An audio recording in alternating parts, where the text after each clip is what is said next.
J'ai beaucoup aimé ce qui s'est dit là tout à l'heure. Parce qu'en fait, on a vécu ce challenge innovation avec les gens du TMB. Il s'est passé des trucs très chouettes. Et j'ai noté dans une des petites bulles que ça avait donné de la valeur à l'entreprise et que ça avait apporté du sens. Et en fait, c'est sur ce sujet-là que j'ai envie de me poser un peu, puisqu'en fait, finalement, c'est ça le cœur de la formation qui est proposée. C'est le cœur de ce qui s'est passé dans le challenge innovation. Puis c'est le cœur de ce après quoi courent les entreprises romandes, manifestement. Celles qui courent, en tout cas. En tout cas, il y en a. Euh, et j'ai envie de commencer par... En fait, j'en ai parlé à la maison. J'ai j'ai des grands-enfants qui ont entre 25, 23, 20 ans. Donc c'est c'est des millennials, quoi. Et on en a parlé à la maison du sens. Et en fait, ça leur parle énormément. Et ils sont à la veille ou au début de leur activité professionnelle. Bon, le truc n'a pas fonctionné. Et ça m'a rappelé, et on a discuté de ce problème du sens dans l'entreprise, est-ce qu'on va être des casseurs de cailloux dans nos jobs demain? Et ils n'ont pas envie d'être des casseurs de cailloux. Et ça m'a rappelé une histoire, une citation, une petite histoire que j'ai entendue, je ne sais plus d'où ça vient, mais c'est une très très vieille histoire, d'un architecte qui se baladait sur un chantier au Moyen-Âge et qui voit trois personnes taper sur des cailloux et casser des cailloux. Et il demande à ces personnes-là, il s'adresse à la première, bah alors qu'est-ce que tu fais?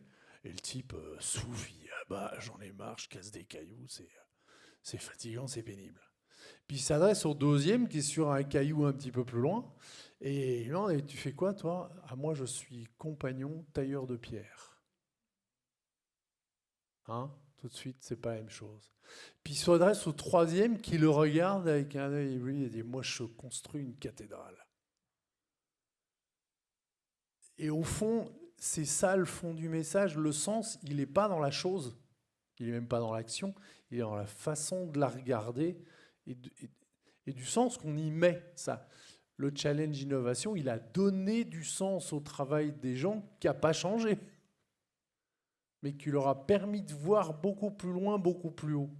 Et finalement, c'est ça le truc. Alors, la question qui se pose, c'est est-ce qu'il y a un sens dans une entreprise? Quel sens est-ce qu'il y a un sens à une entreprise, à la transformation d'une entreprise? Est-ce que ça a du sens? Est-ce que ça a un sens en soi? C'est pas évident, c'est une bonne question. Et je vais vous la poser, j'ai besoin de vous pour qu'on réfléchisse un peu à ce truc-là. Est-ce qu'une entreprise a du sens? La question que je pose, parce que c'est la seule que je sais poser, c'est à quoi sert une entreprise? Est-ce que vous avez une idée? Enfin, comment vous voyez le sens d'une entreprise? À quoi ça sert une entreprise? Qu'en pensez-vous? J'ai besoin de réponses là, hein, sinon on n'avance pas. D'accord? Donc c'est pour les clients, pour les précisions. Vous avez d'autres idées? À la collectivité, aux clients, à la collectivité. D'accord? Donc c'est... Ouais? À répondre à un besoin. C'est chouette parce que j'ai l'impression que les gens ont une vision très très positive de l'entreprise. J'ai pas l'impression que c'est celle qui prévaut partout. Je sais pas pourquoi. Ah, être un agent économique, merci, on est bien en Suisse, ça va. À un moment, j'ai eu peur. Non, mais c'est ça le truc. Et au fond, il y a d'autres propositions?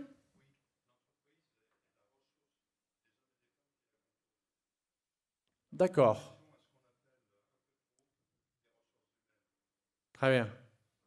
En fait, on a plein de gens là autour de l'entreprise, ou dedans, ou autour.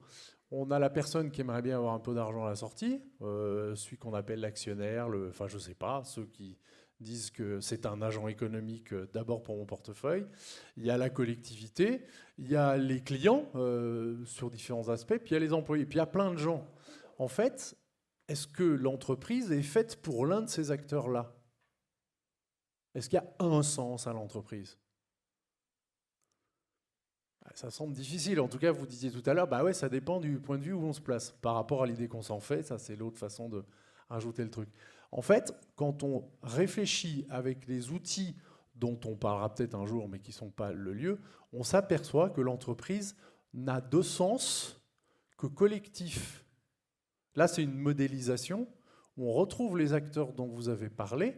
Et Quand on s'adresse à des managers classiques, ils disent à quoi ça sert une entreprise? Il y en a un, il me demande de lui cracher 15% de profit tous les ans. C'est pour ça que je suis payé. Okay, et puis tous les autres, ils bossent pour ça. Et puis je vais voir le responsable des ressources humaines, on peut l'appeler autrement, et il dit ouais, mais moi, mon job, c'est de donner un emploi et de faire vivre tous les gens qu'il y a autour. En réalité, à chaque fois qu'on regarde le point de vue de l'un, il va chercher son intérêt à lui. Chacune des parties prenantes va trouver le sens qui l'intéresse à l'entreprise. Quand on regarde ce qui se passe en termes de flux financiers, de produits, de matières, d'énergie, etc., ce qui est représenté ici, on s'aperçoit qu'aucune des parties prenantes ne peut être satisfaite par rapport à son besoin à elle si les autres ne sont pas satisfaites. Et que donc le sens d'une entreprise, c'est de permettre à des parties prenantes de recevoir chacune plus que ce qu'elle a mis en organisant l'échange. Et tout le monde bénéficie, toutes les parties prenantes autour de l'entreprise doivent bénéficier, doivent avoir une création de valeur positive pour elles, toutes, simplement par l'organisation des échanges entre les parties. Et l'entreprise bien organisée, le sens de l'entreprise, c'est de permettre à chacune des parties prenantes de donner à un autre qui a besoin d'un truc, qui va donner à un troisième, et que ces échanges-là, à la fin, génèrent plus de valeur pour chacun que s'il n'avait pas l'entreprise au milieu. Quand on parle de transformation stratégique d'entreprise, une stratégie d'entreprise devrait définir on va créer de la valeur pour qui et comment on va gérer les échanges pour que ces échanges bénéficient à chacun, y compris des gens auxquels on ne pense pas toujours, comme l'environnement, la société, vous en avez parlé. Une entreprise devrait bénéficier à l'environnement, qui lui donne déjà largement plein de choses. On l'oublie juste. S'il n'y avait pas l'air, l'eau, l'environnement, la nature, les montagnes autour, les entreprises n'en bénéficieraient pas. Elles en bénéficient pourtant. Qu'est-ce qu'on leur rend? Ça, c'est autre chose. Donc, à quoi sert une entreprise? En fait, on peut répondre. La modélisation que vous voyez là est un des outils qu'on utilise dans les formations sur lesquelles on travaille, qui vient du raisonnement valeur, qui est le raisonnement qu'on a, je dirais, formalisé, qui est le plus efficace pour apporter du sens et construire la meilleure réponse sur une entreprise, sur une entité, sur une innovation technologique, sur un système d'information, sur toutes ces choses-là. On utilise et on met en œuvre ce raisonnement-là, qui est très très simple et qui est bâti sur deux questions et une façon d'y répondre, dont vous allez voir immédiatement qu'elles ont été mises en œuvre, par exemple, dans le challenge innovation du tunnel, puisque la question de départ, c'est je suis en train, et c'est la question que je vous posais tout à l'heure, pour trouver le sens de quelque chose, la meilleure question que je connaisse, c'est à quoi ça sert? En répondant à la question à quoi sert ce quelque chose, on en détermine le sens. Et la question va être posée évidemment à la partie prenante à qui ça sert, qui est le seul à avoir le point de vue correct et qui peut exprimer le à quoi ça sert à lui. Cette façon de raisonner est celle qui a été mise en œuvre dans le challenge innovation, où on a fini par déterminer à quoi a servi le challenge innovation aux gens qui y ont participé, à quoi servent les différentes actions et comment ont-elles été sélectionnées. On a pris celles qui apportaient le plus de valeur à des parties prenantes, qui en échange rendaient le maximum à l'entreprise et aux autres parties prenantes. C'est le raisonnement qu'on a utilisé. D'accord ? Il est très très simple. On a une solution actuellement qu'on veut améliorer, on va considérer, les petites flèches n'ont pas fonctionné, qu'une solution, c'est des ressources qu'on a mises en œuvre pour répondre à des besoins. Si on veut améliorer la valeur de cette solution, on va en améliorer l'utilité en répondant aux vrais besoins, en allant les chercher. La meilleure question que je connaisse pour connaître les vrais besoins, c'est toujours la même, c'est à quoi ça sert? C'est une question anodine, dont on a oublié la puissance. Si on a l'occasion de l'utiliser ensemble, vous allez voir ce que ça fait. Et une fois qu'on sait à quoi ça sert, quel est le but qu'on poursuit pour une partie prenante, que suffit-il pour atteindre ce but-là? On va minimiser les ressources de façon à économiser les ressources, et pour l'environnement et pour l'économie, et récupérer un maximum de valeur chez chacune des parties prenantes. On peut poser ce raisonnement-là sur une entreprise, et vous voyez une entreprise, à quoi ça sert? À toutes les parties prenantes qui sont autour, et on ne peut pas faire tourner la boutique sans satisfaire chacune des parties prenantes, et en répondant à chacun de ces besoins-là, avec le minimum de ressources, on va améliorer la valeur pour cette partie prenante et pour toutes les autres. Voilà le raisonnement valeur tel qu'on l'utilise depuis quelques années pour optimiser des processus, des produits, des choses comme ça dans les entreprises. Ça s'applique en fait à absolument n'importe quoi. Ce raisonnement est évidemment présenté en raccourci. Il est présenté de façon un peu plus extensive dans un bouquin qui s'appelle évidemment « À quoi ça sert ?» puisque, comment voulez-vous l'appeler autrement, puisque c'est un ouvrage qui essaye de poser la question du sens des choses et comment les améliorer. On a dans cet ouvrage tout un tas d'applications, d'exemples d'applications sur tous les sujets qu'on peut imaginer dans une entreprise. Il est évidemment à revendre dans cette salle, mais ce n'est pas l'objectif. Il vous sera offert si ça vous intéresse, pour que vous puissiez bénéficier de la présentation de ces expériences, qui sont toutes des expériences réelles, où vous allez voir comment ça fonctionne.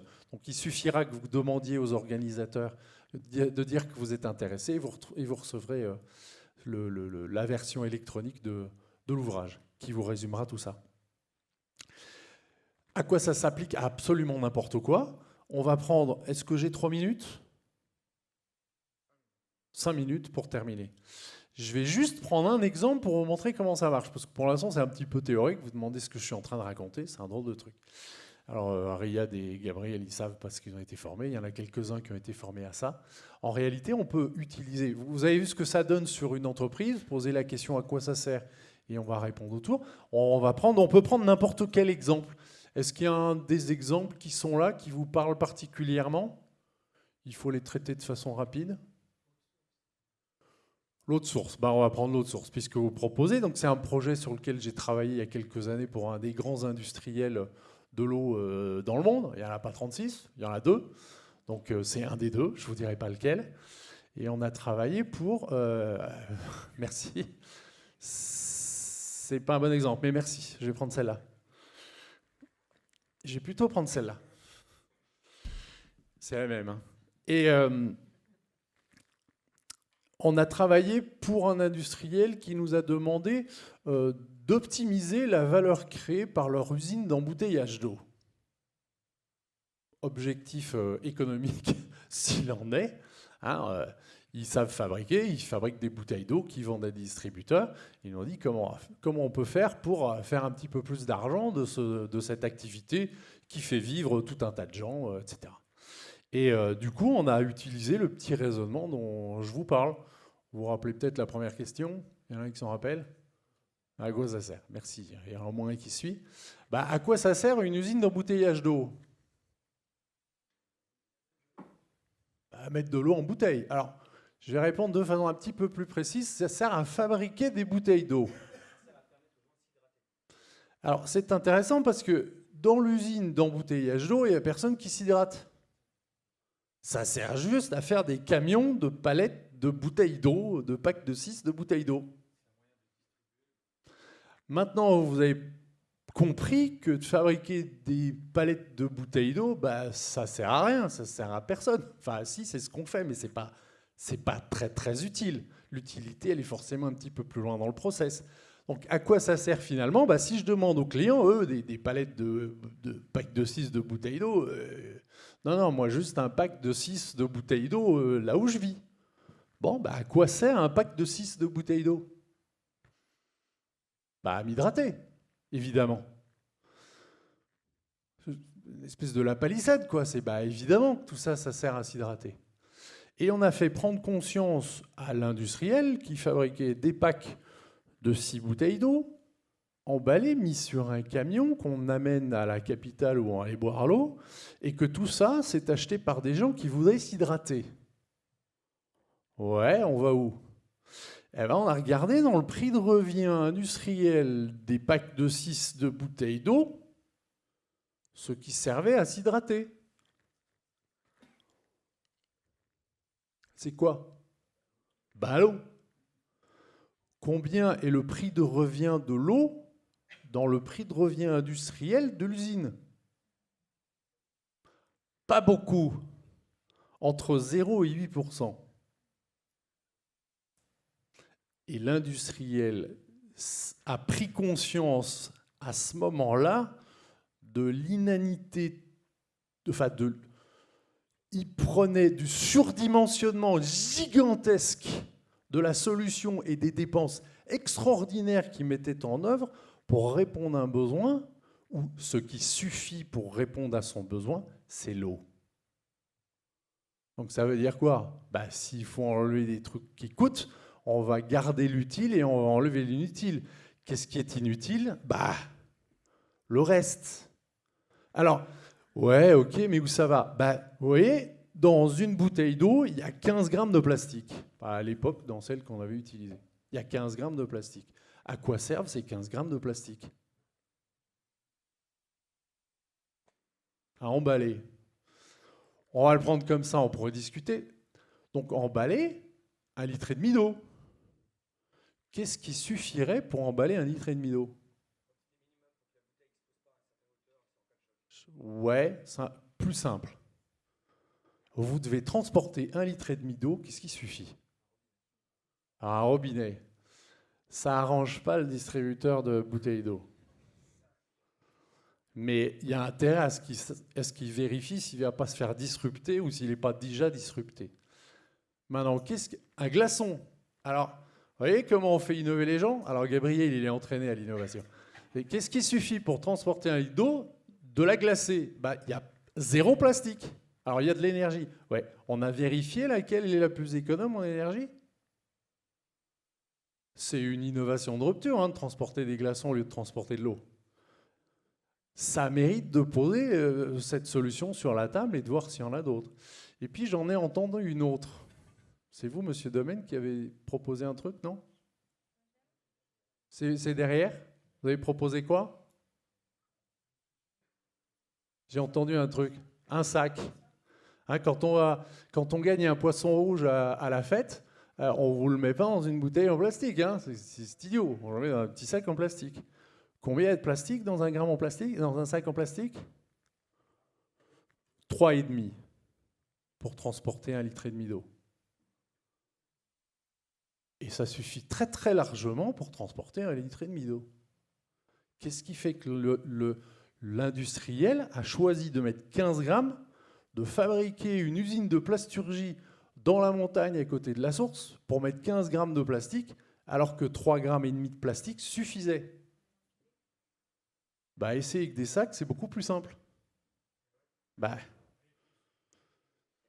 Alors, vous voyez, sur un sujet où, mais enfin, optimiser les coûts d'une bouteille d'eau, enfin, monsieur Demer, si c'était possible, ça fait longtemps que ce serait fait. Et vous voyez qu'il faut des gens qui n'y connaissent rien.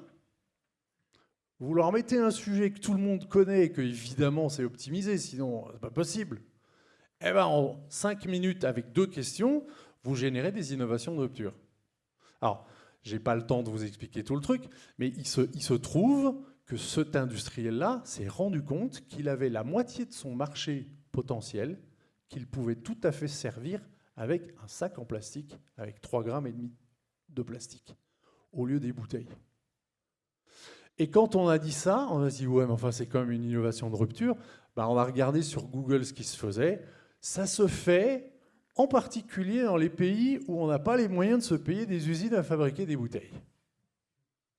Avec tous les humanitaires qui envoient de l'eau dans les endroits où il y a besoin d'eau, ils n'utilisent pas des plastiques, c'est complètement idiot. Ils mettent ça dans des grands sacs en plastique, où il y a infiniment moins. Voilà, donc c'est un petit exemple. Il y en a plein, on pourrait y passer toute la nuit, voire beaucoup plus. Je voulais vous faire toucher du doigt ce que ce petit raisonnement hyper simple vous permet d'atteindre. Qu'est-ce qui fait qu'il est si étonnant, aussi simple et aussi disruptif? En fait, et je vais terminer là-dessus, c'est un raisonnement qui est non cartésien. Je vais pas entrer dans... On laissera peut-être les philosophes des sciences réfléchir là-dessus. Il se trouve que le raisonnement qu'on nous a appris depuis qu'on est grand comme ça, c'est le raisonnement cartésien scientifique, qui marche très très bien pour comprendre le monde et pour innover jusqu'à présent. Enfin, s'il n'y avait pas la science, je serais probablement mort déjà depuis longtemps. Donc merci la science, tout va bien, on la garde. Maintenant, il y a une autre forme de raisonnement dont nous disposons tous, qu'on ne nous a jamais entraînés à utiliser, qui est basée sur, je n'ai pas entré dans les détails, mais non pas les causalités et les relations cause-effet que René Descartes a décrites dans son discours de la méthode, mais les relations but-moyen. On ne va pas chercher pourquoi et comprendre, on va chercher pourquoi. Merci Eliane tout à l'heure. Et le pourquoi, c'est à quoi ça sert. On détermine avec cette question à quoi ça sert, posée à la question à la personne à qui ça sert, on lui fait dire le sens de cette chose-là pour elle.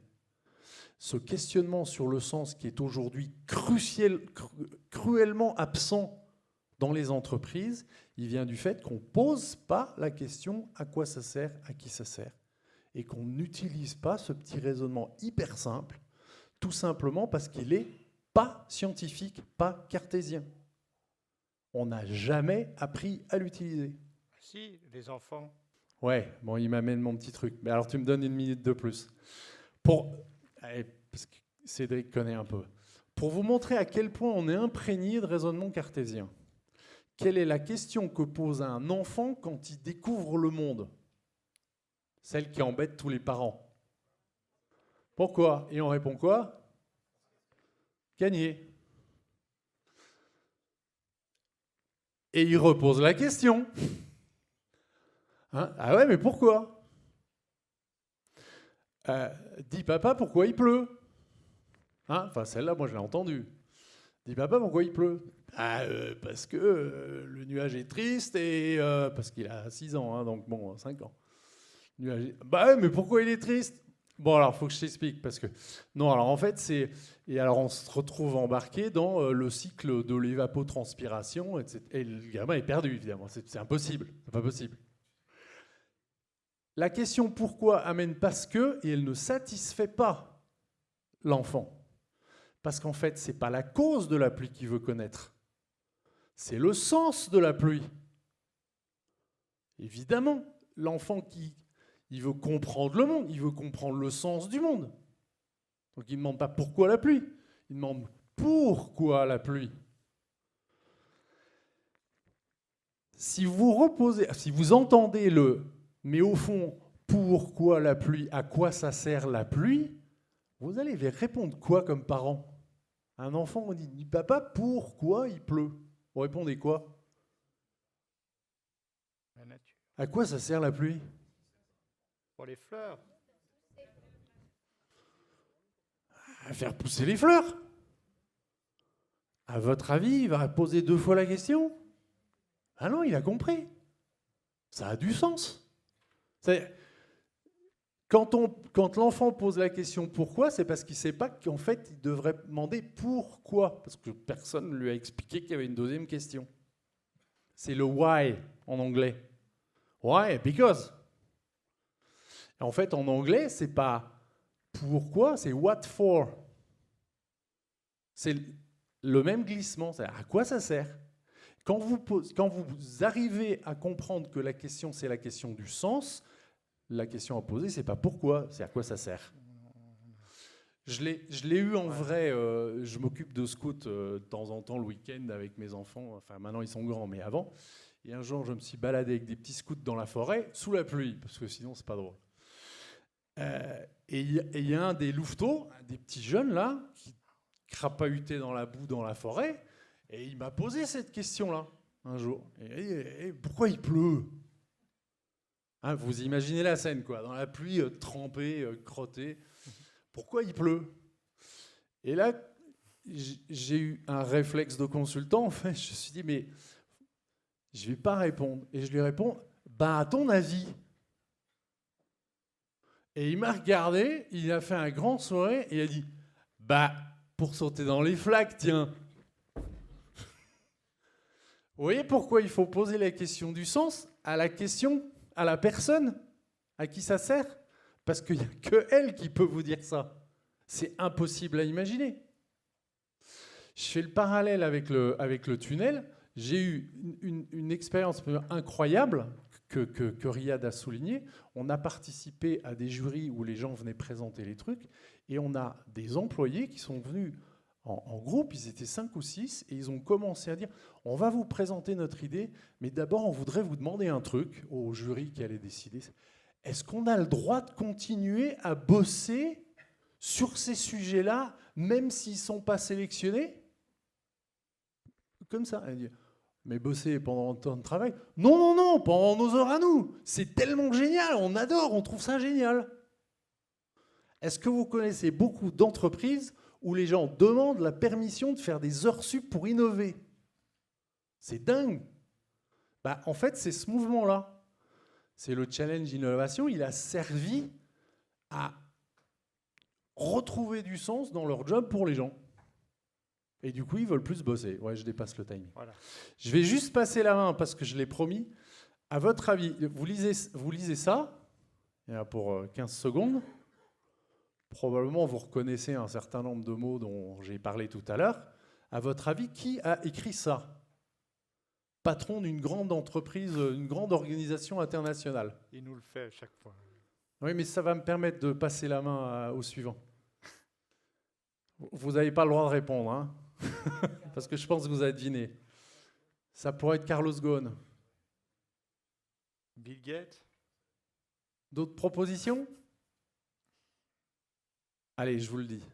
C'est le pape. C'est le pape François, dans l'encyclique Laudato Si, qui est sous-titrée « Pour la sauvegarde de la maison commune ». Alors, c'est pas pour vous vendre du cateau, hein, c'est pas au bon endroit, Genève, c'est pas une bonne idée.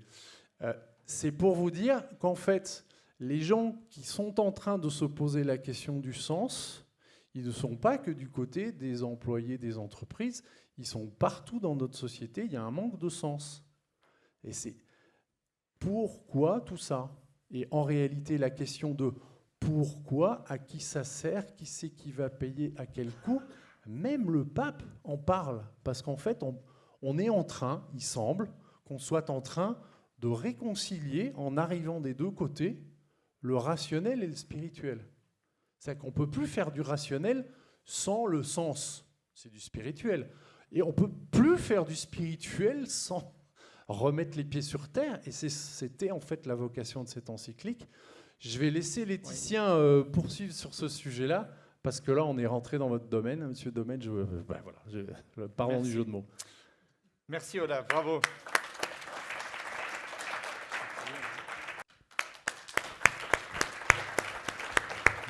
Merci beaucoup.